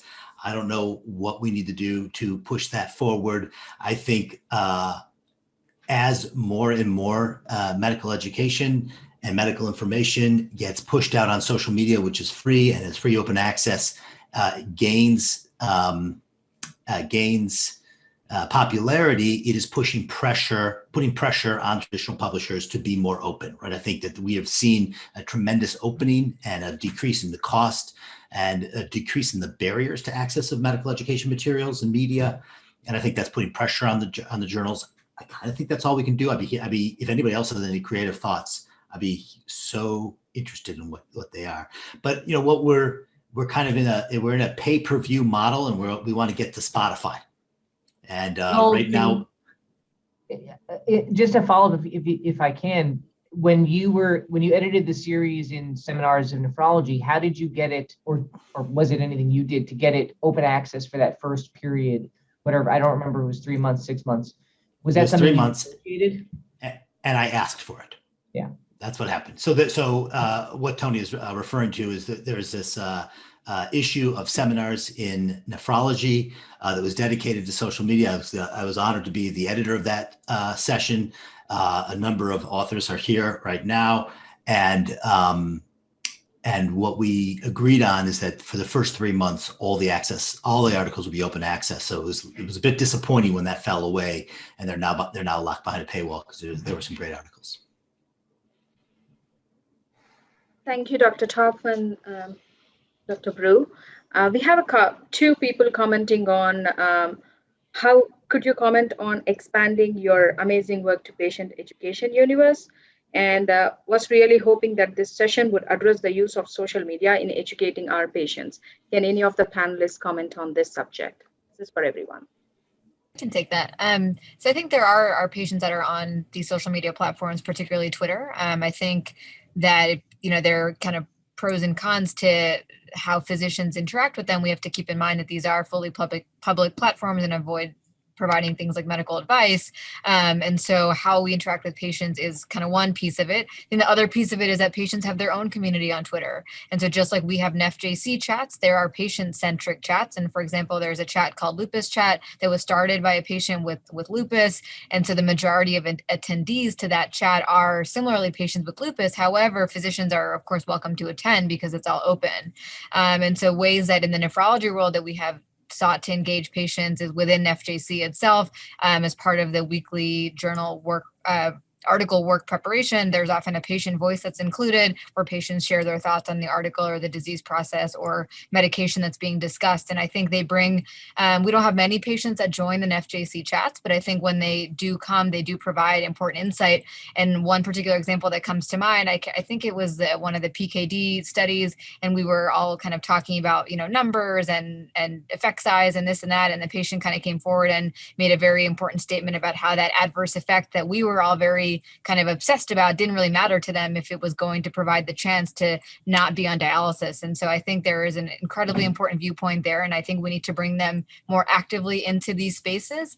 And I know Kevin Fowler, who's a vocal nephrology patient advocate, has, said that similar to our NSMC internship, that we should consider some sort of opportunity for patients to do the same thing, to similarly be able to learn these skills and apply them to advocate for themselves and patients like themselves. Yeah, social media has been an absolute win for patient engagement in ways, especially, we take care of patients with rare diseases. Like what happens when a church has their ANCA vasculitis support group? Maybe one person in the city shows up, right? There's no way you can have a support group with it's limited geographically, but the only way that works is either in a massive city or on Facebook. And if you go on Facebook, there are lots of these patient support groups, and Facebook has slowly been giving them the tools to make those support groups private, and it's really, really impressive. So I've been invited to be a member of a Butters and Gittleman's patient support group. Again, if you were to do this geographically, there'd be nobody. It's such a rare disease. But there are hundreds of people. There are more people in this Facebook support group than there's ever been in a case series on Butters or Gittleman, right? It's right there on Facebook. And it's amazing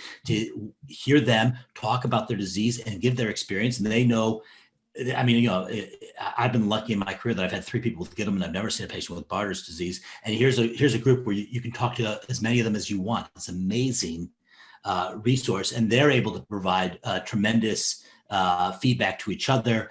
Different therapies that different doctors know about get spread through patients this way, and so it kind of reverses the traditional order of things. So I think social media has been nothing but good for people with rare diseases, and I think it does, if you get permission, it's an amazing opportunity to see what the concerns of patients are that you can't get otherwise.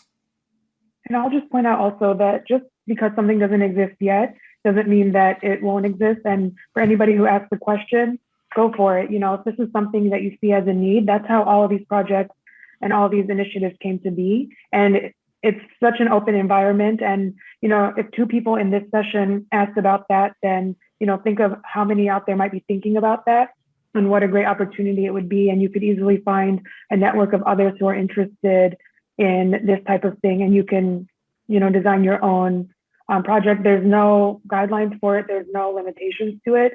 Anything you can think of is possible. And like Joel mentioned, it's not geographically limited in any way.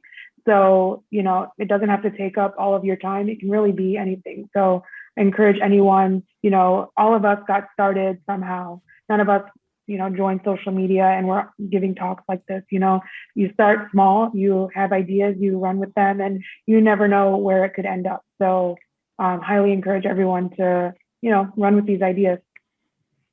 I think it's worth mentioning again, patients are on these platforms, and I think physicians and other medical providers need to be mindful of that. So when you're sharing content or trying to get help with a case, you have to be careful to protect health information. And I think sometimes in the moment, individuals may forget how public and permanent these platforms are. Even a deleted tweet is not actually ever deleted.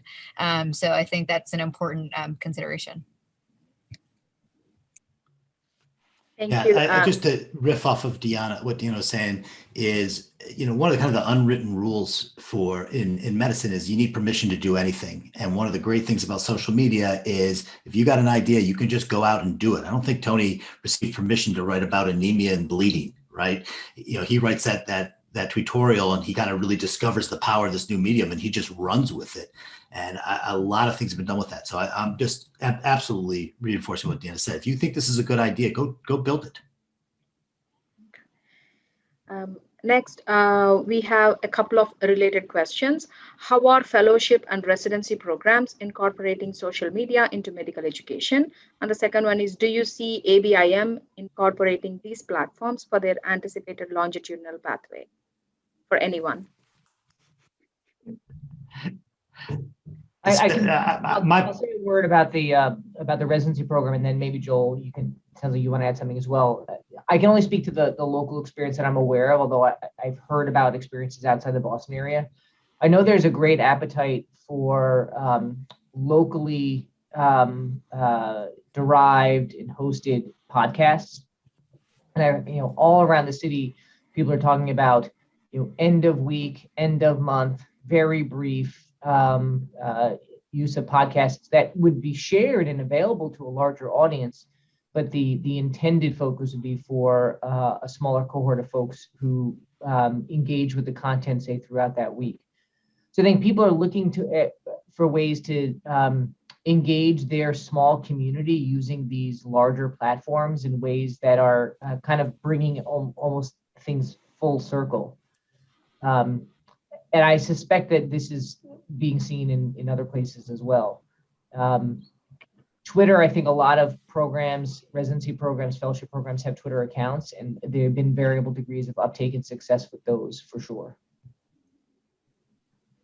I think for fellowship programs, it really provides opportunity to diversify the ways that people learn and people teach, not only for fellows, but I think particularly for trainees, medical students, and residents, it gives not only faculty, but also fellows kind of new, fresher tools to be able to teach some of these concepts. And our goal is to teach these concepts in an easier way. And so hopefully these are more palatable to trainees.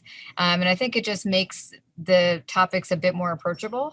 And again, you know, like for example, infographics can be texted or emailed around. I think those are a nice reference for people to have. And I think it also shows medical students and residents that may be thinking about nephrology as a subspecialty that we are kind of at the forefront of this and that we are trying to make our medical education better. And I think it brings a new energy among the fellows as well. Neph Madness, for example, you know, every year there's fellowships that complete brackets together. They share that on Twitter. There's some friendly competition. And so it's all with the goal of teaching these concepts, but I think being able to have some fun with it, I think that's the key here. Yeah, my thought is that the formal medical education track, medical education, medical school to residency, I thought was actually pretty good, and throw fellowship in there, was actually pretty good. And I thought the big deficit was once you left the academy, how do you stay up to date? And I think social media has done a great job there. I keep hearing from people over and over again, it's like, oh, I loved Journal Club in fellowship. I just couldn't get back to it. There was no way I could do it once I was in private practice. And that's what I really love about NephJC is it allows me to stay up in the literature in a way the way that I enjoyed staying up in the literature when I was in fellowship, but was no longer accessible since I was out of the academy. And to me, it feels like of all the limbs of medical education that was broken, it was the continuing medical education after formal education stopped that was really in most need for a reform. This may be because I also came to social media after I had finished my formal training, so this is what I have firsthand knowledge with. I'll just make one very brief comment. Sorry, go ahead. Anna, you go first. I was just going to say that, you know, as we have seen, as Tony mentioned, you know, programs are now creating, you know, Twitter accounts and everyone's getting more and more involved. But I think as these platforms and initiatives become more widespread, it becomes more and more accessible. And, you know, even within an institution, there may be, you know, different faculty, trainees, et cetera, who are more or less into, you know, the social media aspect. And you can be more or less into it depending on kind of where you are in your life and how much time you have for it and how much interest you have. But, you know, I started using social media as a fellow and now I'm in private practice. And, you know, I think that even the content that, you know, I can share with my own colleagues in private practice has been valuable for all of us.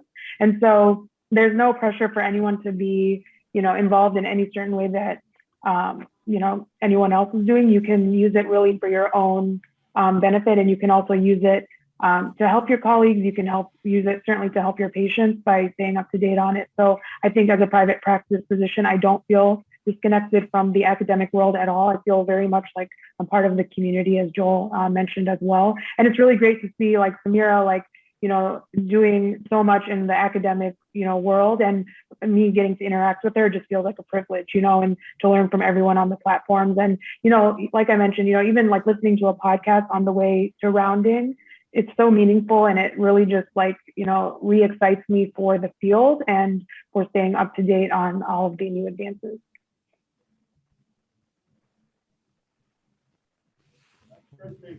Perfect. I think Tony had something to say.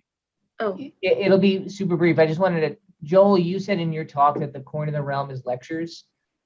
I think for current residents, the coin of the realm is moving very much away from that and towards all these other things we've been talking about.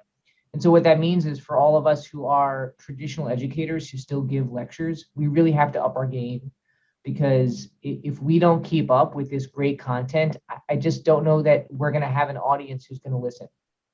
And I think there's still a role for traditional education. There clearly is, but there's a lot of great stuff out there. So it really kind of lights a fire under us, I think. Can I just say one more thing? When I was a fellow and I was interacting with the nephrology social media space, it really helped me feel empowered to say, I don't know.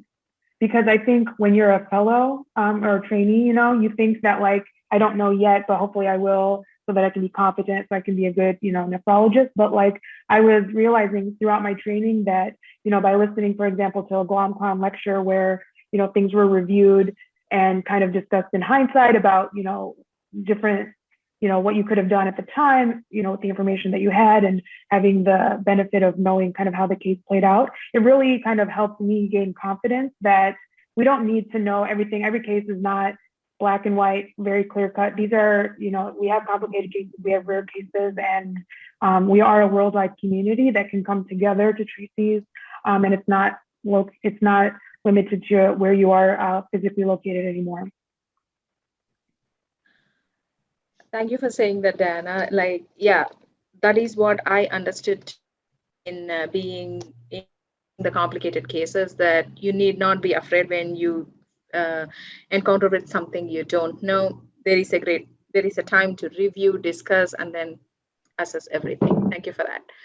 And next question is for anyone. Any tips for how to set boundaries on social media use in order to get the most out of it without interfering with restorative personal time? I'm fully addicted. I'm the last person to talk to about boundaries. Yeah, I think this is a question that comes up often, and I think people are on their phones. It's just, what are you doing on your phones? I don't think that my screen time is significantly higher than someone that is not on Neph Twitter. They're probably just doing something else, I would argue, less productive.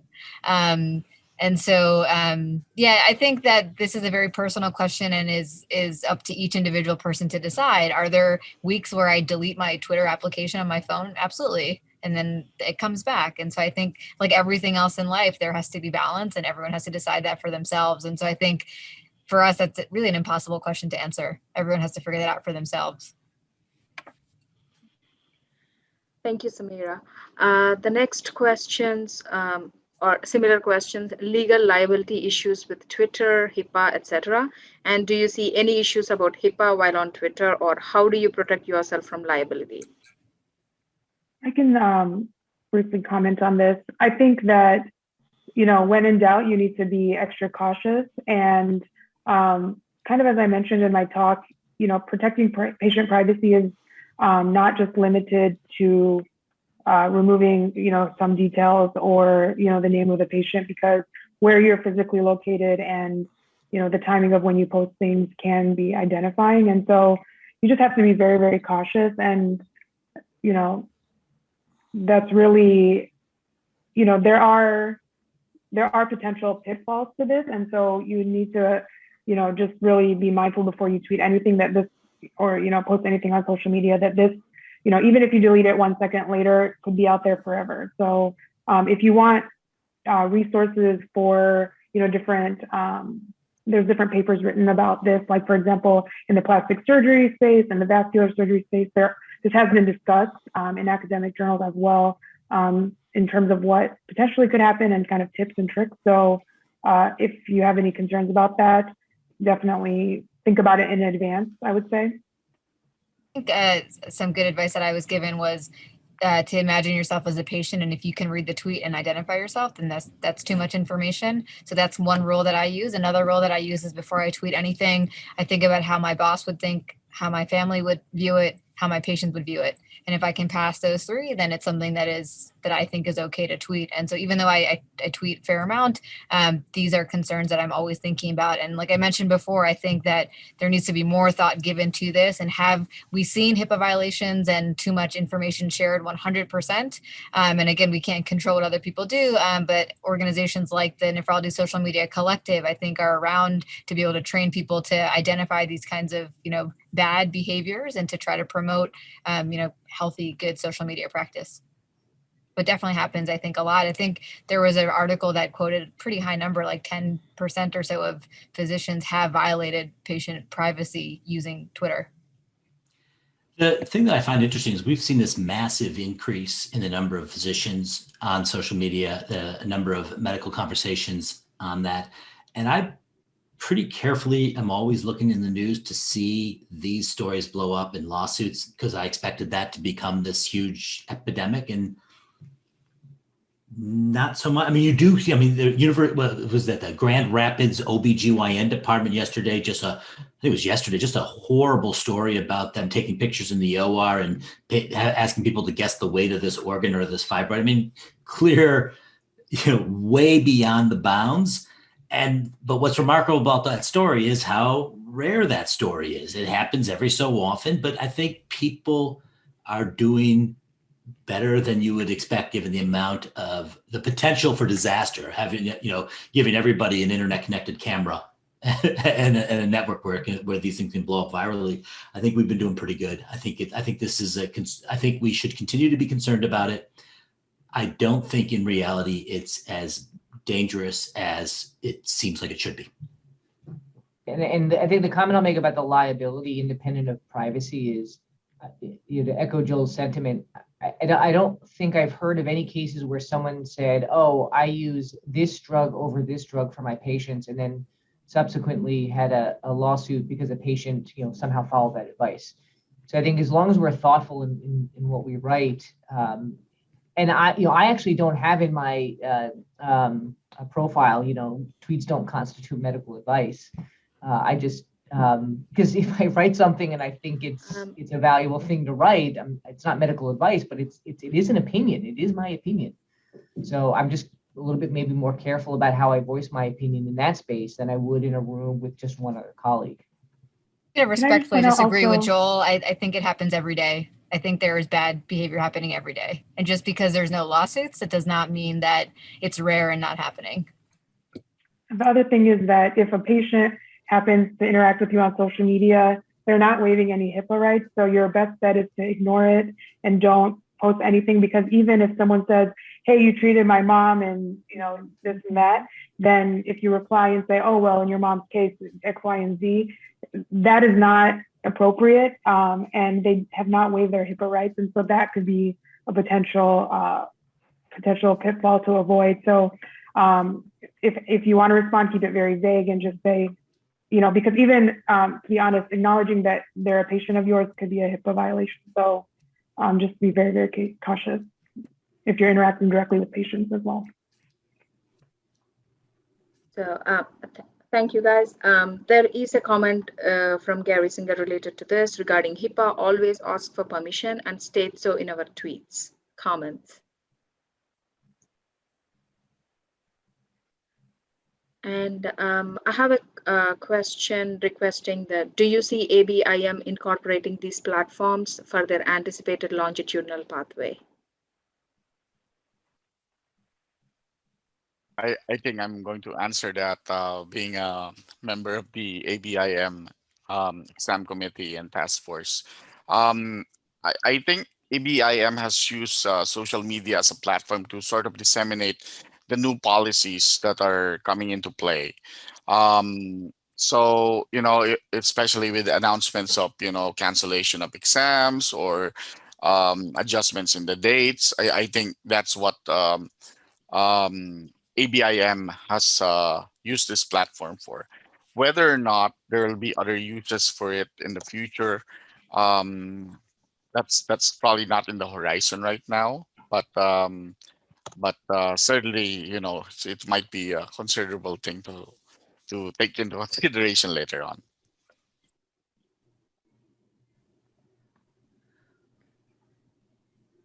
Thank you, Dr. Lerma. And we have a couple more last two questions. Slightly unrelated, are there any outlets that can help track patient reviews specifically to make sure that they are legitimate, not spam?